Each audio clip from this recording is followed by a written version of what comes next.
Selamat pagi anak-anak, semoga Anda dalam keadaan sehat.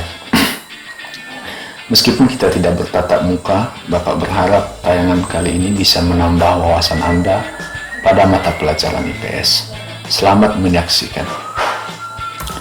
Materi kita kali ini adalah letak dan luas Indonesia. Tujuan pembelajaran, anak-anak kami diharapkan mampu menunjukkan unsur-unsur peta. Kedua, anak-anak kami diharapkan mampu menyebutkan letak Indonesia secara astronomis dan geografis Indonesia. Tiga, anak-anak kami diharapkan mampu menjelaskan implikasi letak Indonesia terhadap aspek ekonomi, sosial, dan budaya. Keempat, diharapkan anak-anak kami mampu menjelaskan implikasi letak Indonesia secara geologis. Anak-anak kami untuk mengetahui letak dan luas Indonesia, maka yang pertama kali adalah kita harus membahas dulu mengenai peta. Maka pada materi letak dan luas Indonesia, hal yang pertama yang perlu kita kupas terlebih dahulu adalah pemahaman lokasi melalui peta. Mencari sebuah tempat di permukaan bumi tidak harus datang ke tempat tersebut, melainkan bisa ditemukan melalui peta. Peta adalah gambaran permukaan bumi pada suatu bidang datar dan diperkecil dengan menggunakan skala. Bangsa yang pertama membuat peta adalah bangsa Babilonia, yakni sekitar 2300 sebelum Masehi, di mana mereka menggambar pada bidang datar berbahan tanah liat dan dibentuk seperti papan tulis kecil. Jadi anak-anak kami bisa melihat di sini bentuk peta yang pertama kali dibuat oleh bangsa Babilonia. Anak-anak kami, peta menyajikan beragam informasi yang dibutuhkan. Oleh karena itu, Anda harus diwajibkan mampu membaca peta. Terlebih pada perkembangan global ini, pemahaman akan peta oleh siapapun, baik pejabat, pengusaha, atau masyarakat pada umumnya, sangat diperlukan. Agar bisa membaca peta, ada beberapa hal yang harus diperhatikan, yakni memahami komponen-komponen peta.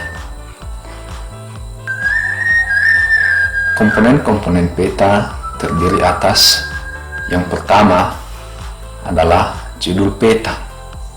Judul peta menunjukkan isi suatu peta. Di sini tersedia gambar peta. Setiap peta wajib memuat judul supaya setiap pembaca peta mengerti mengenai peta tersebut, itu peta berisi tentang apa, tujuannya apa. Jadi peta yang termuat pada slide ini itu telah ada judulnya, yakni Peta Indonesia 34 Provinsi. Jadi peta ini kita ketahui dari judulnya menunjukkan ini adalah peta Indonesia dengan memuat 34 provinsi. Jadi anak-anak kami bisa melihat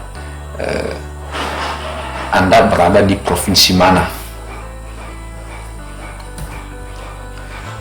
Selanjutnya, komponen-komponen peta yang kedua adalah skala peta. Skala peta menunjukkan perbandingan antara jarak di peta dengan jarak sesungguhnya. Ini contoh gambar mengenai skala peta. Jadi skala peta ada dua bentuk. Yang pertama adalah skala garis. Jadi Anda bisa melihat di sini skala garisnya itu memuat garis putus-putus dan atas bawah memuat angka, di mana yang di atasnya adalah jarak di peta, sementara angka yang di bawah garis tersebut merupakan jarak yang sebenarnya di permukaan bumi. Kemudian ada juga skala angka. Skala angka langsung tertulis seperti yang ada di gambar, 1:400.000. Artinya setiap 1 cm jarak di peta, maka jarak yang sesungguhnya di permukaan bumi adalah 400 cm, atau sama dengan 1 cm di peta, maka jarak yang sebenarnya adalah di permukaan bumi sebesar 4 km. Komponen yang selanjutnya adalah orientasi utara. Orientasi utara berguna untuk mengetahui arah lokasi dalam sebuah peta.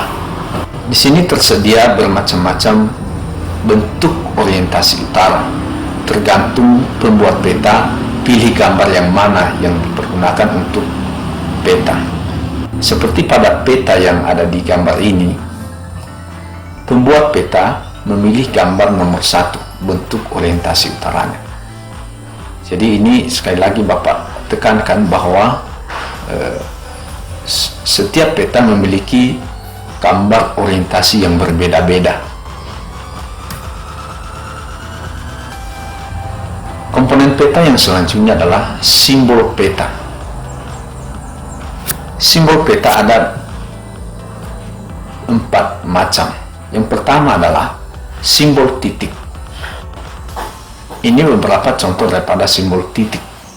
Ada simbol titik yang menunjukkan ibu kota negara, ibu kota provinsi, ibu kota kabupaten, dan ada juga simbol yang menunjukkan pelabuhan, bandar udara, kemudian gunung.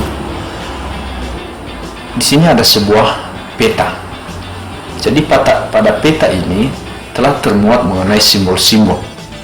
Jadi berdasarkan simbol-simbol itulah kita mengetahui di lokasi tersebut ada apa, apakah ada pelabuhan, apakah ada bandar udara, atau di lokasi itu ada ibu kota kabupaten, ibu kota provinsi, atau ibu kota negara. Jadi anak-anak kami yang termuat di peta ini, ada yang pertama kita melihat pada arah tanda panah ini ada warna merah segi 4. Jadi ini menunjukkan adalah kota Jakarta. Kemudian ada juga simbol yang menunjukkan bandar udara. Kemudian ada simbol-simbol yang lain yang bisa kita lihat di peta ini. Di sini juga ada simbol titik yang menunjukkan itu adalah gunung api tidak aktif, yaitu gambar segitiga berwarna hitam. Simbol peta yang selanjutnya adalah simbol garis. Nah, ini adalah contoh bentuk simbol garis. Ada sungai, harusnya warna simbol garis daripada sungai ini adalah warna biru. Ada jalan raya, ada jalan lain desa, ada juga batas wilayah atau batas daerah. Kalau kita perhatikan di potongan peta yang ada di gambar, di sini semua ada garis-garis, ada garis putus-putus, ada garis berwarna biru, ada garis berwarna merah. Jadi garis-garis tersebut kita bisa lihat keterangannya di simbol garis. Nah, jadi seperti warna merah itu merupakan jalan, ada juga warna biru itu adalah sungai, dan ada garis berwarna hitam putus-putus itu adalah batas daerah, atau karena ini adalah tingkat kecamatan, ini termasuk yang garis putus-putus ini merupakan batas kecamatan. Simbol peta yang selanjutnya adalah simbol warna. Setiap peta menunjukkan daratan dan lautan. Jadi kalau kita perhatikan daratan, ada bermacam-macam warnanya. Ada yang warna hijau, ada warna coklat, ada warna kuning. Jadi itu menunjukkan ketinggian suatu tempat. Kalau warna hijau itu menunjukkan ketinggian daratan dari 0 sampai 100 meter. Langsung saja kita lihat contohnya pada peta. Seperti ini adalah peta Pulau Sumatera.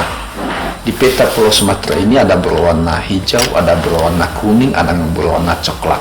Jadi warna-warna tersebut menunjukkan ketinggiannya. Sebenarnya ada satu lagi simbol warna, yaitu simbol warna mengenai kedalaman suatu tempat. Ini lebih kepada permukaan air laut. Jadi kalau peta laut tersebut berbeda-beda warnanya, ada yang warna biru, biru muda, biru tua, itu menunjukkan kedalamannya. Semakin dalam suatu tempat, maka di peta itu gambarnya, warnanya semakin gelap, jadi biru gelap. Perhatikan peta ini mengenai simbol warna. Simbol peta yang selanjutnya adalah simbol area. Simbol area ini menunjukkan di lokasi tersebut ada danau, ada rawa, ada sawah, ada batuan kapur. Jadi untuk mengetahui apakah itu ada di lokasi tersebut, maka bisa kita melihat di peta. Nah, di sini ada contoh peta Pulau Sumatera.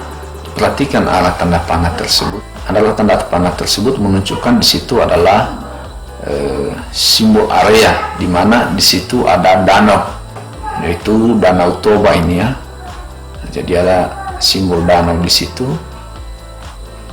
Itu merupakan simbol area.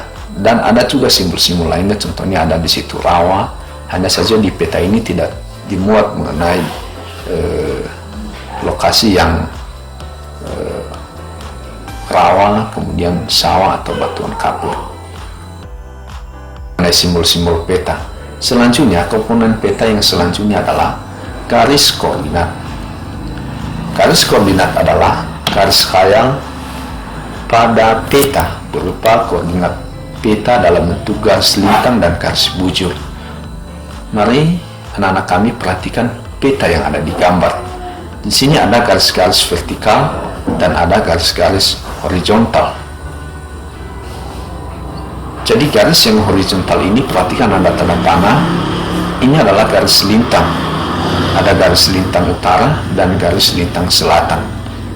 Kemudian ada juga garis vertikal.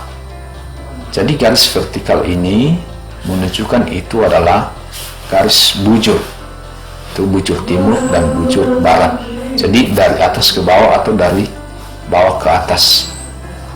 Jadi itu membedakan garis bujur dengan garis lintang. Itu garis bujur, itu garis vertikal, dan garis lintang itu bentuknya horizontal. Komponen peta yang selanjutnya adalah inset. Inset merupakan peta kecil yang ada pada suatu peta untuk menunjukkan lokasi daerah yang dipetakan di antara lokasi lainnya yang lebih luas. Di sini ada sebuah gambar, ini gambar peta ASEAN. Jadi sudah lengkap di sini semua di peta utama mengenai negara-negara yang bergabung dalam ASEAN. Hanya saja dari semua negara yang tertera di peta utama tidak kelihatan nama negara Singapura. Kenapa? Karena negara Singapura sangat kecil. Akhirnya pada peta yang kita lihat, peta utama, tidak kelihatan negara Singapura. Maka solusinya adalah dibuatlah inset, di mana diperbesarlah lokasi negara Singapura. Maka ini adalah di tanda panah warna hitam ada negara Singapura. Kita bisa melihat sumber daripada insetnya itu antara Malaysia Barat dengan Indonesia. Disitulah letak negara Singapura. Komponen peta yang selanjutnya adalah legenda. Legenda menunjukkan keterangan semua objek yang ada atau muncul pada muka peta dan berfungsi untuk mengetahui objek yang ada pada wilayah yang dipetakan. Pada peta ini dimuat mengenai legenda, dan setiap peta selalu ada legendanya. Jadi contohnya pada peta ini ada tertera mengenai legenda. Biasanya legenda ditaruh di bagian bawah peta. Ada juga yang peta tertentu yang tempat legendanya ada di atas sebelah kanan atau sebelah kiri, paling atas. Komponen peta yang selanjutnya adalah sumber peta. Sumber peta menunjukkan orang atau lembaga yang membuat peta. Jadi peta beda-beda siapa yang membuatnya. Ada juga dibuat secara individu, ada juga dibuat secara kelompok atau lembaga. Jadi pada peta yang tertera di tayangan ini peta memiliki sumber. Ya, Anda bisa melihat tanda panah berwarna hitam. Jadi ini tertera sumber peta, yaitu sumber petanya HTTP, ASEAN Art, dan selanjutnya. Anda bisa lihat sendiri tulisan yang tertera yang menunjukkan itu adalah asal daripada perolehan peta tersebut.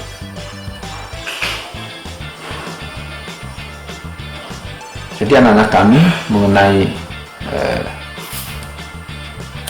pemahaman lokasi melalui peta, jadi sudah cukup sampai di situ.